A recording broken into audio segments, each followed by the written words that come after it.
In this video, I want to talk about consulting interviews. What can you do to prepare for your next consulting interview? And how can you make sure that you actually get the job and that you do a good job in the interviews? My name is Felix Haller. I'm a former manager at Bain Company, and I've been on both sides of the interview process.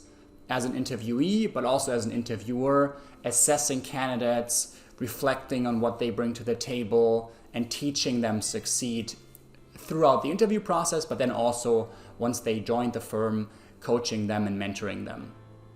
The themes and rules I want to talk about in this video are: number one, don't wing it. Make sure that you prepare for the interviews. Number two, clarify expectations. Try to understand what are the things that you're getting yourself into, what will you expect in the interview, and then adjusting your preparation to that. Number three, preparing personal experience stories. For the key question that will likely come at you, you should be able to answer in a structured way based on your experience. And the last point is cases. Cases are obviously one of the things that are top of mind and that differentiates consulting interviews from other interviews. And the key secret is practicing a lot of cases. Practice makes perfect, and it's important that you practice the basics so you can focus on the key things, the nuance in the interviews. Feel free to jump to the right section that interests you the most. I won't be able to go super in depth here, but if there are any things that you are more interested in, curious about, please leave me a comment, feedback in the comment section, and I'm happy to answer any questions and make additional videos about some of the more specifics of the interview process.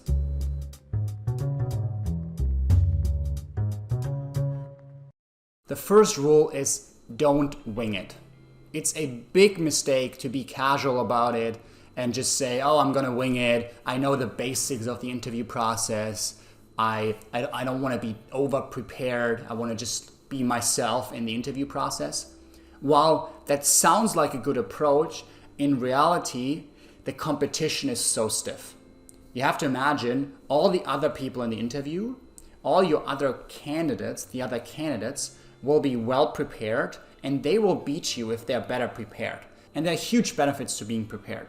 Number one, you won't get as nervous when it gets to like more difficult questions, when you're through the case interview and there are areas we're not sure about. By knowing the basics and having the basic principles down, you can focus on what really matters and providing business judgment, doing sanity checks across the case. And there are many people that are willing to help you in the preparation, do a case with you, while I would say go to friends, talk to your colleagues, etc. to prepare with you. Make sure that you talk to people that actually know what to look for. Former consultants, current consultants, other friends that are currently in the consulting process and that have already done a couple of cases. There are a couple online websites that allow you to match yourself with somebody else that is currently in the process.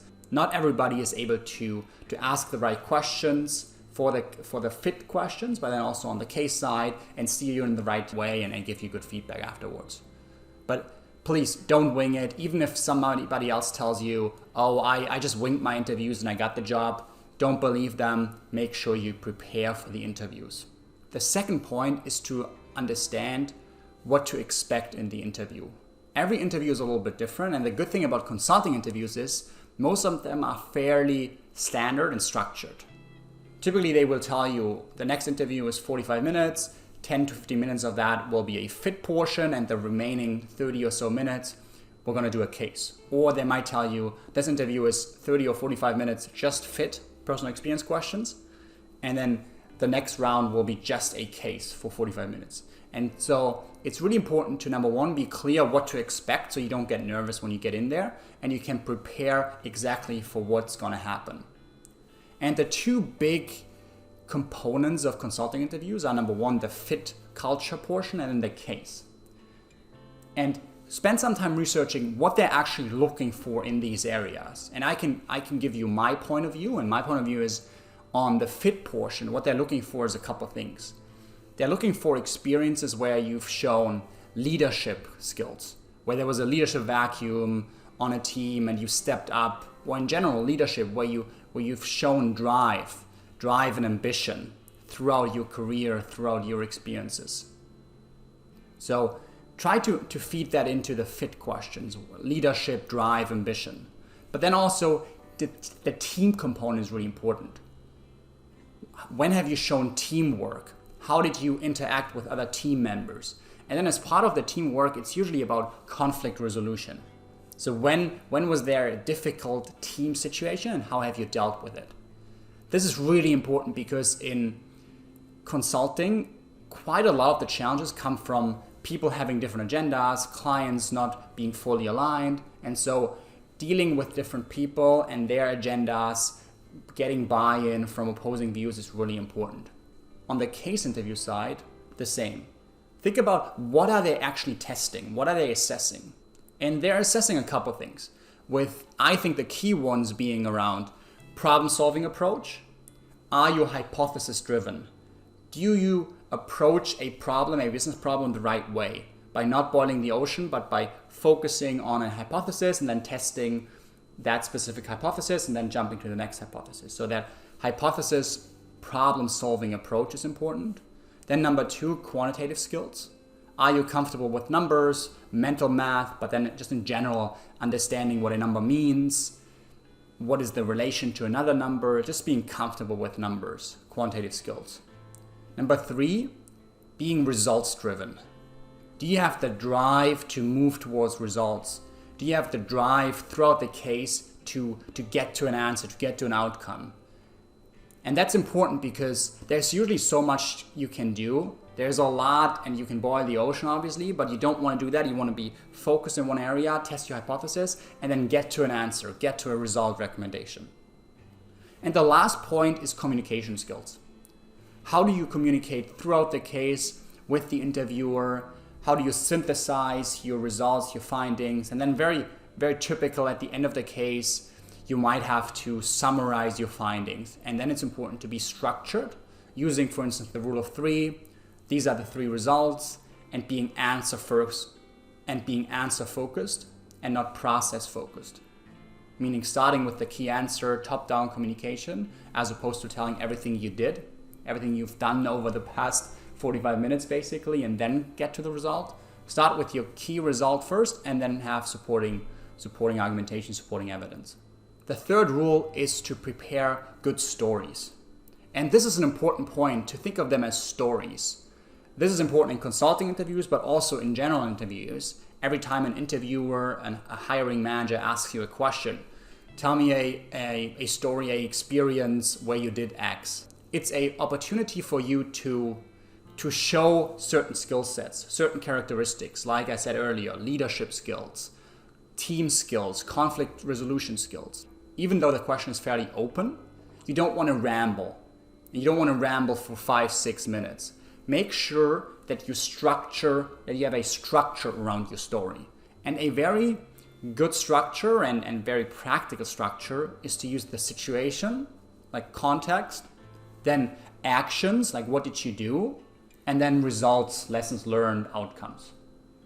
This is great because it allows your interviewer to understand what was the context, like what have you started with, what was the baseline, and then what did you do or your team do, what were the actions, how action oriented were you, and then lastly, being results oriented, driving to outcomes, what were the results, and it's great if you can insert a couple numbers here.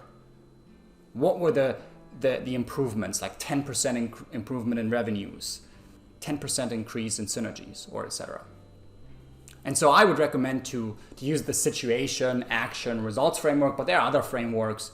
You can also think of it as starting with the accomplishment, what have you accomplished, by doing what, like what did you do, and then maybe measured by a certain way, by a metric. Like there are different ways to think of it, but make sure you have a story, a structure to your story. That's number 1. Number 2 is prepare a couple stories. I would recommend to probably 3 to 5, better 5, 6, 7 stories that touch different skill sets. Like one maybe around leadership, another one about conflict team resolution, another one around leading, coaching people potentially, depending if you've had those experience. Another one about driving to results, getting to a quantitative results. The last rule is about cases, practicing a lot of cases. Please practice cases. I would say at least 20. Most candidates spend too much time reading about frameworks, about old cases, how other people have solved them. A good rule of thumb is spend 20-30% reading about it, learning frameworks, and then 70-80% practicing. Practice, the best is with real people, but if you don't have a lot of people to work with to practice live, also just look up the question and think of it yourself, how you would approach it. But the practicing is really important because the more you practice, the more comfortable you will be in the situation, and then the more you can actually focus on a specific case and applying nuanced thinking, business judgment, and driving to results and making sure that the numbers are right. And when you practice cases, think about what I said earlier, like what are people actually looking for when they ask you a case and when you do the case? It's problem-solving approach, being hypothesis-driven. And here it's important during the case, always state your hypothesis. Like what are you actually looking for? You're not boiling the ocean. You start with a hypothesis. Like these are the things I expect to happen. And you don't have to have a hypothesis right away. But after, I would say, a couple minutes analyzing the case, you want to step back and start with your hypothesis. Okay, I've learned a lot here. I think this is the issue. My hypothesis, this is the issue. And saying that throughout. Always stepping back and synthesizing. Okay, what have we learned? What's happening here? The second point I talked about is quantitative skills. There will definitely be a section where you have to do some math. And here, just make sure you practice mental math, being clear about what the numbers mean. Every time you get a number, it's not just, okay, this is the number. Sanity check the number. Does the number make sense from a business sense of point of view or common sense? And then, is the number good or bad? Comparing numbers, because numbers by itself don't really mean that much. If you learn the profitability is 20%, is that now good or bad? You have to compare it to the history.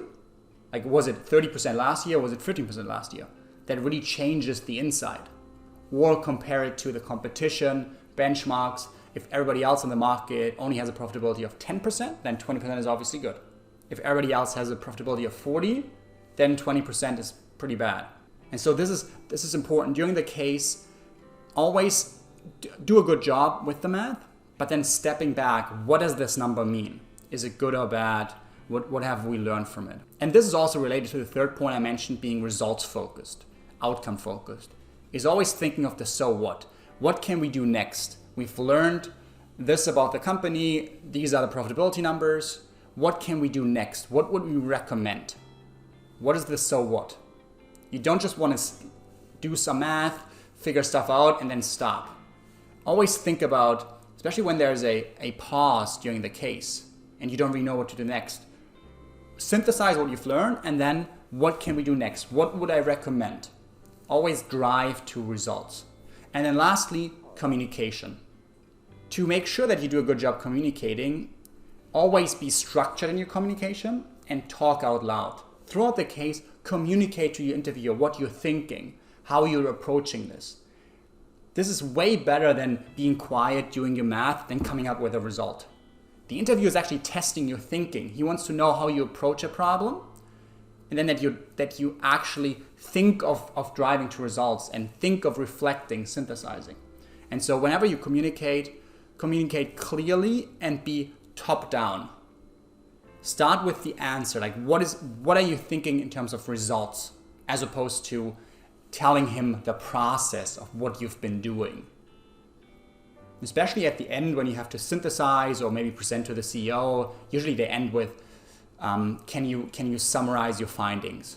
And here the mistake people make is focusing on process. They would say, okay, I did this analysis, then I figured out that, now I did this work and this didn't work out, blah, blah. And then as a result, we should do this. We should enter the market. A better approach is to start with your answer. You can do a quick context. Okay, the question was, should we enter the North America market with our electric vehicle? And then based on initial findings, I think we should enter the market. And then for these reasons. So you have a pyramid of this is the answer, your answer focus, top down, and then supporting evidence. We just talked about 4 rules for successful consulting interviews. We talked high level about not to wing it, make sure that you practice the interview and prepare well for it. Then we talked about understanding the components of the interview, the fit part, experience part, and then the case interview. Then preparing stories for the fit part, making sure that you have good stories readily available and laying them out in a structured way, situation, action, result, or any other structure that you find is impactful. And then lastly, for the cases, practice. Spend most of your time practicing with good people and then focusing on what they're actually looking for and how you can convince them that you do a good job problem solving your approach. You have good quantitative skills, you have a drive to results, and then lastly, good communication skills. Please let me know any thoughts in the comment section, and I would love to see you in the next video.